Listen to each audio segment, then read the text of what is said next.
Hoping to bring to you a full 53-man roster reaction as presented by Arrowhead Pride.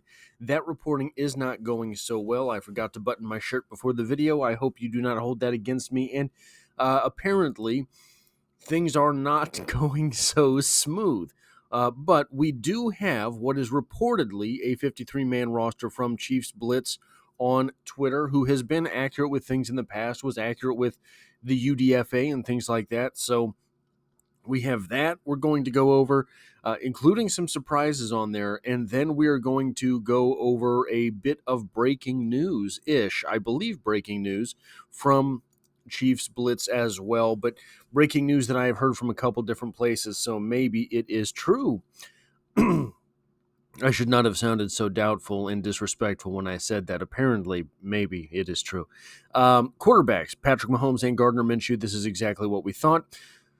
Running backs, Kareem Hunt, Elijah Mitchell, Isaiah Pacheco, and Brashard Smith. There is still the waiver wire with which to contend. I believe there will be something done after cut day at the running back position. Maybe it's not on the active roster. Maybe it's on the practice squad. That was kind of what I was expecting going into this day.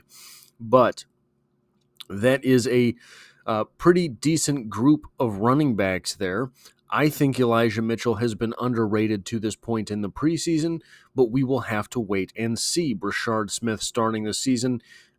There was rumors of Brashard Smith. There was rumors of Jalen Royals. There was rumors of Omar Norman-Lott beginning the season on the temporary IR. There are two players on the temporary IR. That is what we'll talk about later, but not Brashard Smith.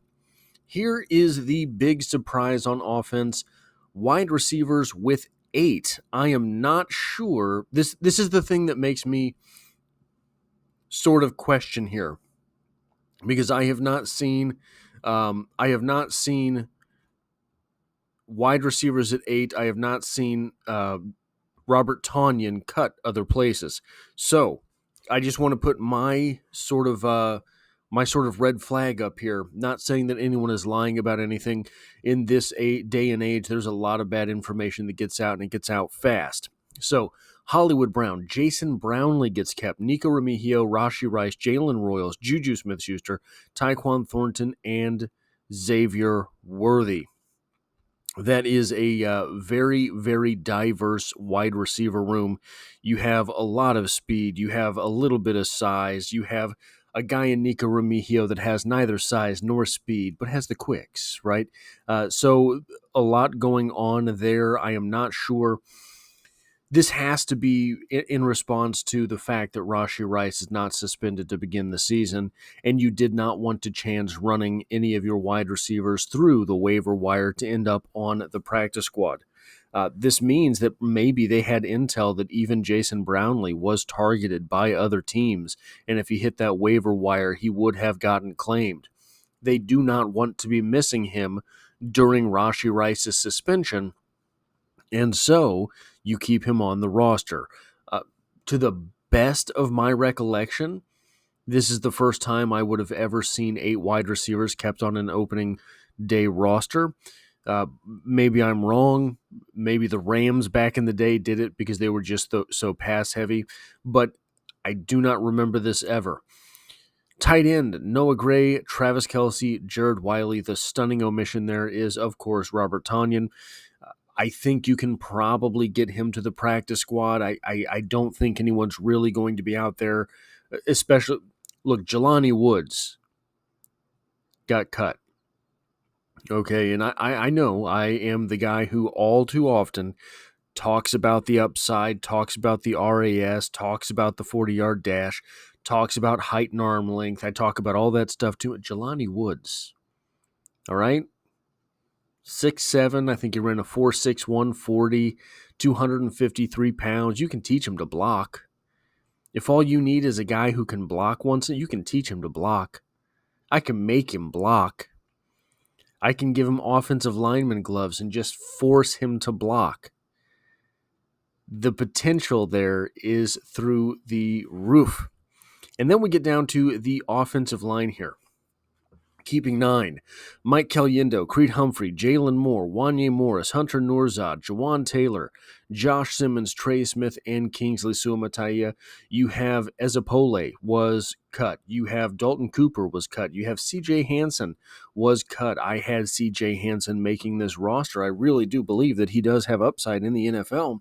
So, difficult to say exactly what the upside is at the offensive line outside of the starters, but the starting 5, the upside is incredible.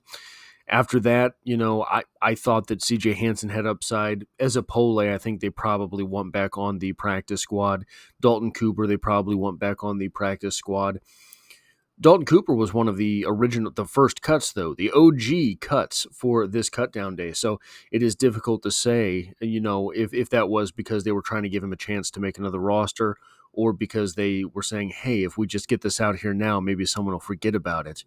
I do not know, but I thought that Dalton Cooper did well. I thought that Ezapole did incredible this preseason. I thought CJ Hansen showed improvement. So we will see. I don't think there's any way that all 3 of them end up on the practice squad. So I think there are going to be 2 of them on the practice squad. Which 2 those are, I cannot say. But I do think that 2 of them end up on the practice squad. My main hope is that Ezapole is one of them. Defensive line, they're keeping 9. Mike Dana, Ashton Gelati, Malik Herring, Chris Jones, George Karlaftis, Derek Nottie, Omar Norman-Lott, Charles Minihue, and Jerry Tillery. So you have edges, Mike Dana, Ashton Gelati, Malik Herring, and George Karlaftis. You have defensive tackles, Chris Jones, Derek Nottie, Omar Norman-Lott, Charles Minihue, and, Charles Minihue's both, and Jerry Tillery.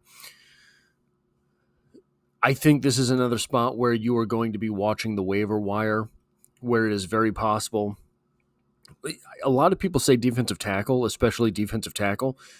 I think we didn't see a whole lot of Omar Norman-Lott this preseason, and I think that was not by accident, right? I think that Omar Norman-Lott is favored by this coaching staff. Now, how many reps you really want to give him when he did not play a whole extensive rep range in college, I don't know. They did make the trade for Derek Nottie. They can get out of the terms and conditions of that trade, but we do not know depending on what. So, if there is a shining spot at defensive tackle, it is possible that the Chiefs pick him up, cut Derek Nottie, and save their draft pick. I don't see that happening. That does not seem to be a very Andy Reid move. The defensive end position is where I would say, hey, maybe keep an eye on somebody on the waiver wire. I think Ashton Gelati, Mike Dana, George Karlaftis, Charles Minihue. I think that the Chiefs were gearing up to move on from the Malik Herring experience this season, and it just did not work out for them due to injuries. Malik Herring has been a decently productive player, certainly outperformed UDFA status. He's been in the league for years, certainly outproduced UDFA status.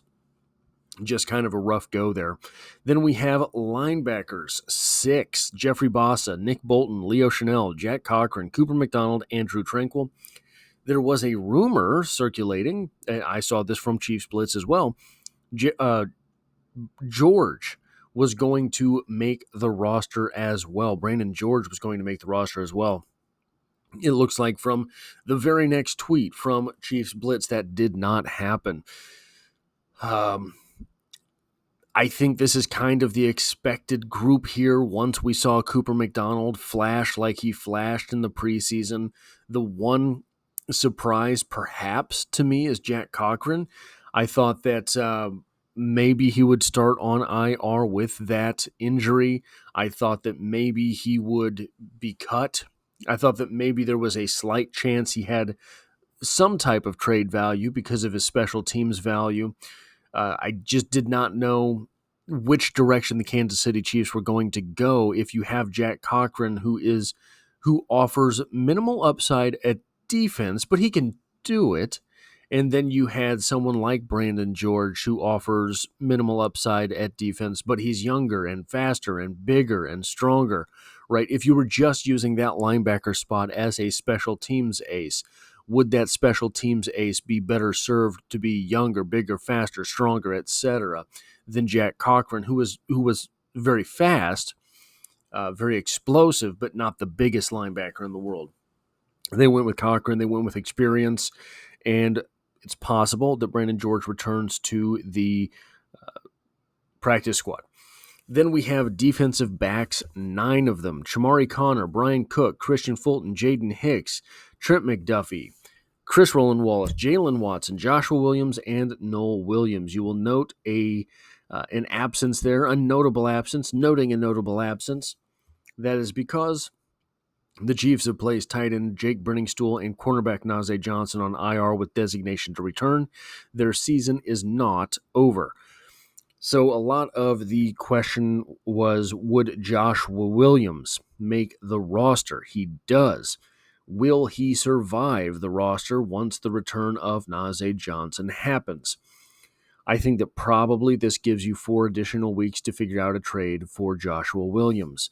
I for whatever reason, he is not in their plans. They something has happened somewhere along the line with Joshua Williams, and that ship has sailed.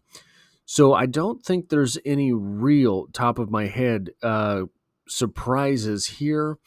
I think that it is Mike Edwards. That's the big surprise.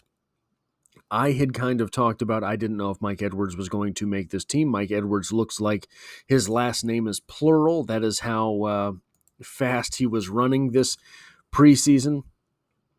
It is possible he becomes a veteran presence on the practice squad. I don't see that happening. I don't forecast that happening.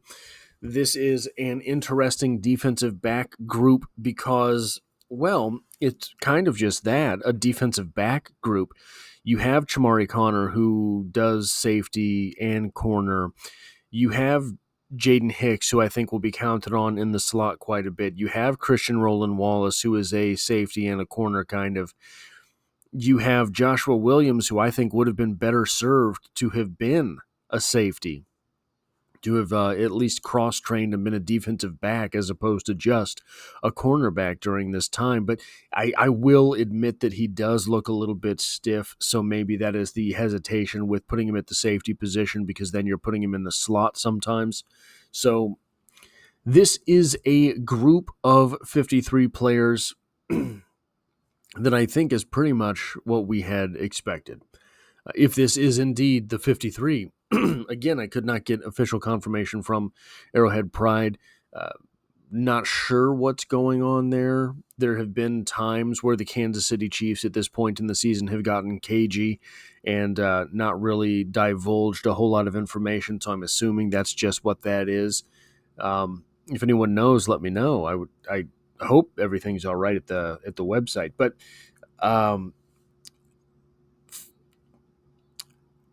probably a couple surprises, nothing too wild.